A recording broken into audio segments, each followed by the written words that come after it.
Baik, assalamualaikum warahmatullahi wabarakatuh. Selamat pagi, salam olahraga. Berjumpa kembali di channel pelajaran daring. Ya,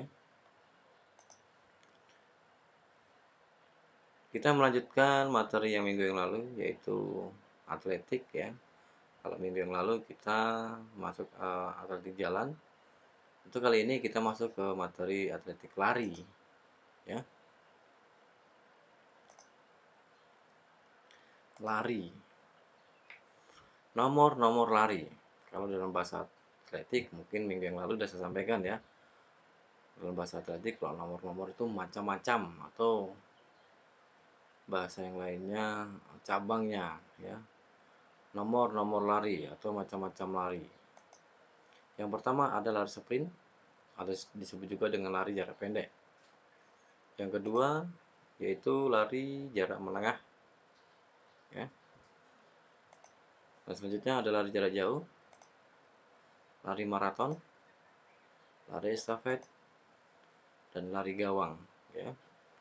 Inilah nomor-nomor lari yang diperlombakan.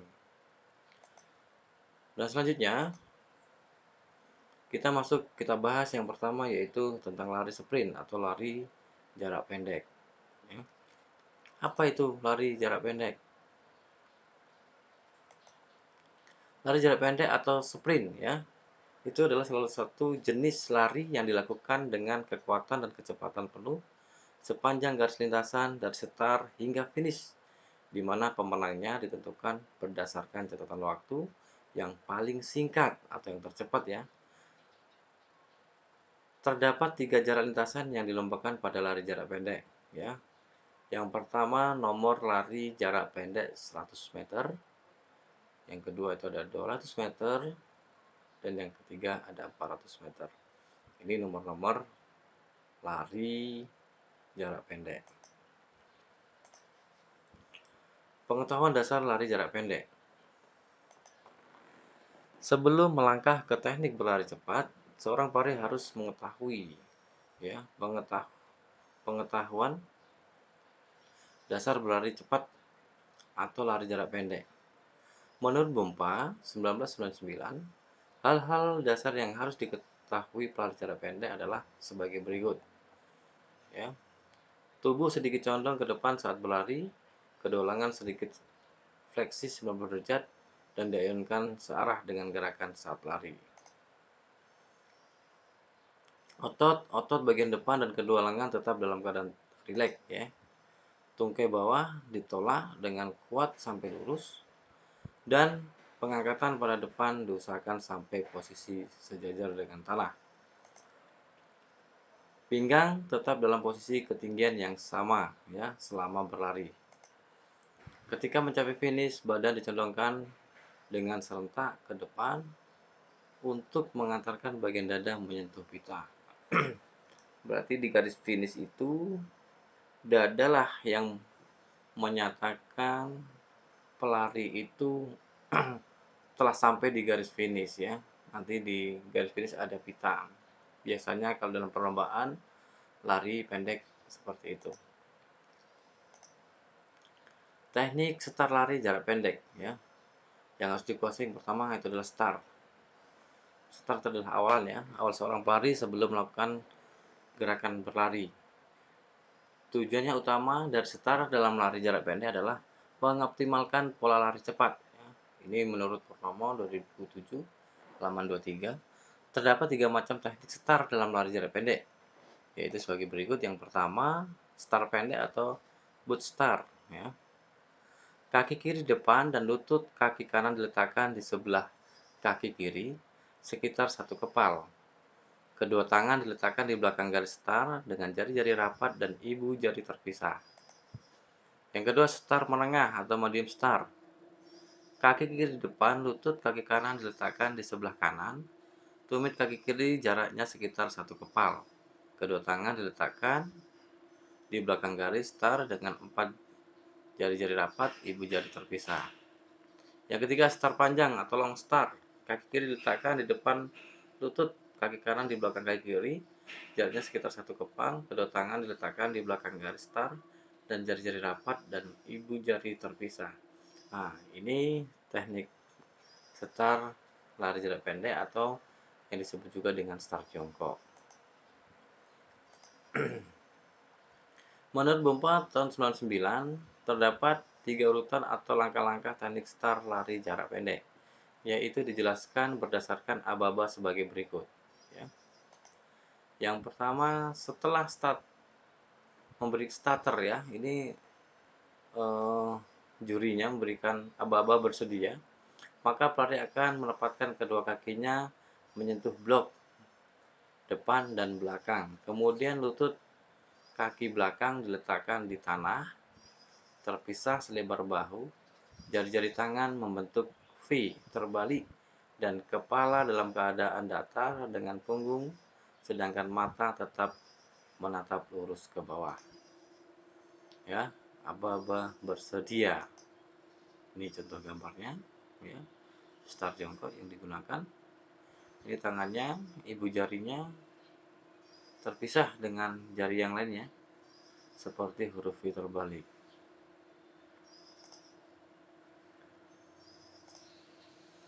Yang kedua babanya yaitu siap. Setelah bersedia, siap. Setelah ada baba siap ya, posisi badan seorang pelari adalah lutut diletakkan ke belakang. Lutut kaki depan ada dalam posisi membentuk sudut siku 90 derajat, sedangkan kaki belakang pelari membentuk 120 sampai 140 derajat.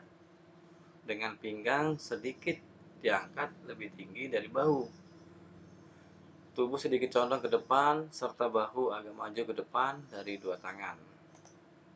Ini contohnya ya. Contoh posisi kakinya.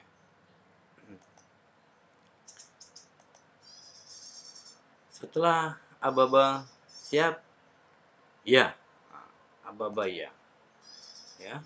Memberikan aba-aba, maka gerakan seorang pelari adalah badan diluruskan dan diangkat pada saat kedua kaki menolak atau menekan keras pada start block.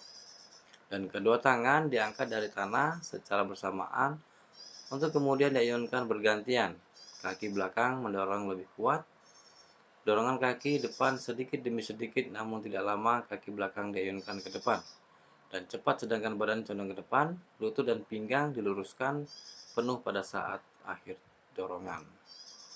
Nih, posisi ya, contoh gambarnya.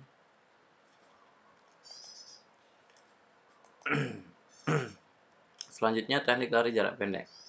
Menurut Purnomo 2007, terdapat 2 tahap dalam berlari cepat, yaitu dijelaskan sebagai berikut. Yang pertama, fase topang. Apa fase topang itu? Fase topang bertujuan untuk memperkecil hambatan saat menyentuh tanah dan memaksimalkan dorongan ke depan. Fase topang terdiri dari topang depan dan topang dorongan. Adapun tekniknya adalah sebagai berikut. Yang pertama itu mendarat pada telapak kaki. Yang kedua, lutut kaki topang bengkok harus minimal pada saat amortasi. Kakak ingin percepat pinggang, sendi lutut dan mata kaki dari kaki topang harus diluruskan kuat-kuat pada saat bertolak. Paha kaki ayo naik dengan cepat ke suatu posisi horizontal. Ini contoh gambarnya. Ya. Jadi telapak kaki bagian depan yang menyentuh tanah ya. Yang kedua, fase layang. Fase layang bertujuan untuk memaksimalkan dorongan ke depan dan untuk mempersiapkan suatu penempatan kaki yang efektif saat menyentuh tanah. Adapun tekniknya adalah sebagai berikut. Yang pertama, lutut kaki ingin bergerak ke depan dan ke atas. Lutut kaki topang bengkok dalam fase pemulihan, ayunan lengan aktif namun rileks. Kaki topang bergerak ke belakang. Ini contohnya. Ya. Berarti melangkah selebar-lebarnya ya. Teknik melewati garis finish. Pelari dikatakan sudah mencapai garis finish apabila bagian-bagian tubuhnya sudah dalam bidang vertikal dari sisi terdekat garis finish, sesuai dengan peraturan dan garis yang telah disediakan. Bagian tubuh yang dimaksud adalah kepala, leher, lengan, dan kaki. Menurut Mukhtar 2011, ya. Terdapat 3 teknik saat melewati garis finish pada lari jarak pendek. Yang pertama menjatuhkan dada ke depan. Yang kedua menjatuhkan salah satu bahu ke depan. Yang ketiga lari secepat-cepatnya sampai berapa meter melewati garis finish. Ya, ini dia yang akan finish. Ini contohnya, dada yang menyentuh pita terlebih dahulu atau bahu. Inilah dinyatakan finish atau selesai larinya. Baik, ini sesingkat saja untuk lari pendek ya atau lari sprint. Untuk kali ini kita bahas lari sprint. Minggu besok baru kita bahas tentang lari jarak menengah, jarak jauh, maraton, estafet. Masih banyak lagi nomor-nomor lari yang kita bahas. Jadi ini baru masih masuk ke materi yang kedua ya, masih satu kali nih sebenarnya ya, atletik. Karena atletik ini penjabarannya banyak. Jadi sampai ini kita masih materi saja ya. Karena kita nggak akan lama-lama dalam pembelajaran online ini ya, karena nanti terlalu lama kita membuat videonya, nanti kasihan sama Ananda ya untuk melihat video ini. Yang jelas pada intinya Ananda paham, ketika Ananda disuruh melakukan Ananda bisa. Jadi tetap semangat walaupun kita belajar daring ya, selalu jaga kesehatan, ikuti protokol kesehatan bagi Ananda ya, selalu cuci tangan, pakai masker, dan jaga jarak. Oke, cukup sekian. Saya tutup. Selamat pagi dan salam olahraga. Mudah-mudahan sehat selalu. Assalamualaikum warahmatullahi wabarakatuh.